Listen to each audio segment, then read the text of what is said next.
न खोजो न बचो, जो आता है ले लो। ये जीसस क्राइस्ट ने भी बोला, न खोजो न बचो, जो आता है ले लो। अब ये ताओ ते चिंग में लाओ से भी बोलता है, न खोजना है किसी चीज को, खोजना इन द सेंस अपनी जिंदगी का मकसद भी नहीं खोजना, हमको क्या करना है ये भी नहीं खोजना है, कि मैं किस लिए बना हूं ये भी नहीं खोजना है, कुछ भी खोजना नहीं। जब चाइनीज ग्रंथ ताओ ते चिंग पढ़ेंगे वहां पर भी लाओ से इसी बारे में बात करता है, जितना फ्लो में बह सकते हो बह जाओ, कुछ भी स्ट्रगल करना ही नहीं, कुछ भी स्ट्रगल नहीं करना है, सिर्फ मस्ती में बह जाना है, कुछ भी खोजना नहीं है, अपनी लाइफ के लिए कुछ भी ढूंढना नहीं है कि मुझे कौन सा कोर्स मैं करूं जिससे मेरी लाइफ बन जाए, क्या ऐसा करूं जिससे मेरे पास पैसा आने लग जाए, खोजना कुछ भी नहीं है, कुछ भी नहीं। दूसरा, ना बचो, ना बचो मतलब जो चीजें आप तक आ रही है उससे बचना भी नहीं है। बचना इन द सेंस बहुत सारी चीजें ऐसी होती है, जब आप सीखने के रास्ते पर चलते हो तो बहुत सारे कोर्सेज आते हैं, बहुत सारी फील्ड्स आती है, आपको उनसे बचना नहीं है, जो आपके रास्ते में आ रहा है उसको ग्रैस्प कर लो। जैसे इसको मैं गौतम बुद्ध के एक एग्जांपल से आपको समझाता हूं। गौतम बुद्ध क्या थे? गौतम बुद्ध जब उन्होंने ज्ञान पाया और उनके बहुत सारे शिष्य उनके साथ रहने लगे, उनके फॉलोअर्स, तो गौतम बुद्ध ने अपने शिष्य को, अपने जितने भी शिष्य थे उनको यह शिक्षा देना शुरू किया कि हम लोग कभी भी चूल्हे का उपयोग नहीं करेंगे। भगवत गीता में भी इस चीज को कोट किया गया है कि सन्यासी को कभी भी आग का इस्तेमाल नहीं करना चाहिए।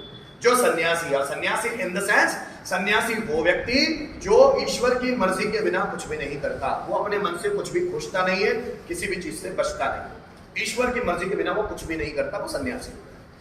तो बुद्ध ने अपने शिष्यों को समझाया कि आपको घर घर जाकर भिक्षा मांगनी है, और सिर्फ 5 घर भिक्षा मांगनी है, छठे घर में आप जाओगे नहीं।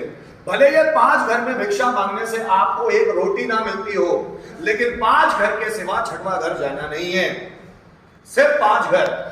और लोग जितना दे दे उतना ले लेना है, उनसे मन से बोलना नहीं है कि मुझे अचार रोटी दे दो, सब्जी रोटी दे दो, दाल चावल दे दो, कुछ भी नहीं बोलना है। अपनी स्वेच्छा से लोग जितना दान करते हैं उतना दान ले लेना है, 5 घर जाना है। आपने कुछ भी मांगना नहीं है, क्या पता जिससे आप मांगने जा रहे हो उसके पास है या नहीं है, इसको पता, तो आपको ले लेना है, और जो भी दे उसको प्रभु की इच्छा मानकर खा लेना है, प्रभु की इच्छा मानकर। एक बार बुद्ध के शिष्य रास्ते में थे लोगों के घर जाने के लिए, भिक्षा मांगने के लिए। एक शिष्य थाली लेकर चली रहा था कि ऊपर से अचानक चील गुजरी, और वो चील के मुंह में मांस का टुकड़ा था। वो चील की चोंच खुली और मांस का टुकड़ा नीचे गिरा, और वो शिष्य की थाली में ही गिरा। जैसे ही शिष्य की थाली में गिरा, शिष्य ने बोला इसको फेंकूं या खा लूं? तो बुद्ध के दूसरे शिष्य बोलने लगे, स्वामी ने हमें कहा है कि जो भी ईश्वर की कृपा से मिलता है उसको फेंकना नहीं, जो भी चीज स्वतः चल के आप तक आ रही है उसको इग्नोर नहीं करना है। तो जैसे वो उसमें गिरा तो वो कंफ्यूज हो गए करना क्या है। तो वो 5-6 शिष्य जितने थे वो बुद्ध के पास वापस गए कि स्वामी करना क्या है इसका। अब चूंकि बौद्ध धर्म में मांस चलता नहीं है, बुद्ध और उसके शिष्य मांस कभी खाते नहीं थे, चिकन मटन मदिरा पान कुछ भी नहीं करते थे। तो बोले ये तो मांस का टुकड़ा है, इसको खाए या ना खाए?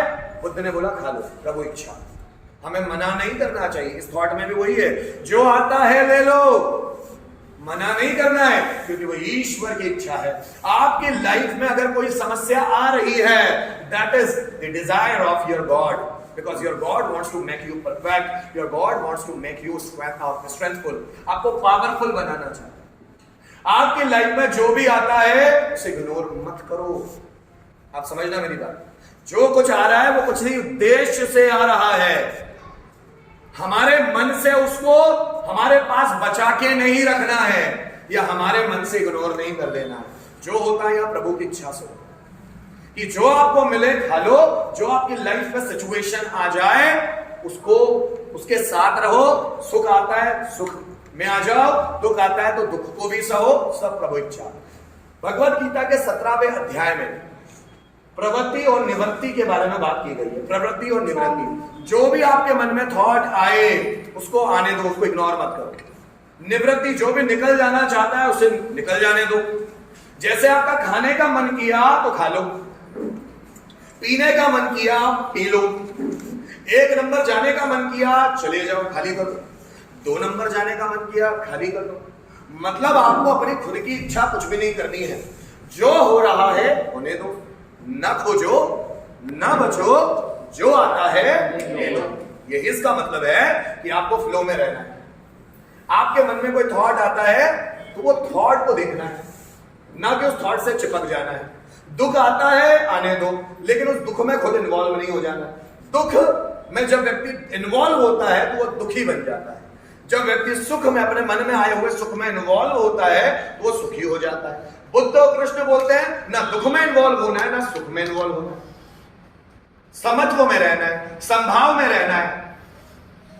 कोई आपको गाली भी बकता है तो ज्यादा रिएक्ट नहीं करना है, कोई आपकी प्रशंसा भी करता है तो ज्यादा खुश नहीं होना है, समत्व भाव।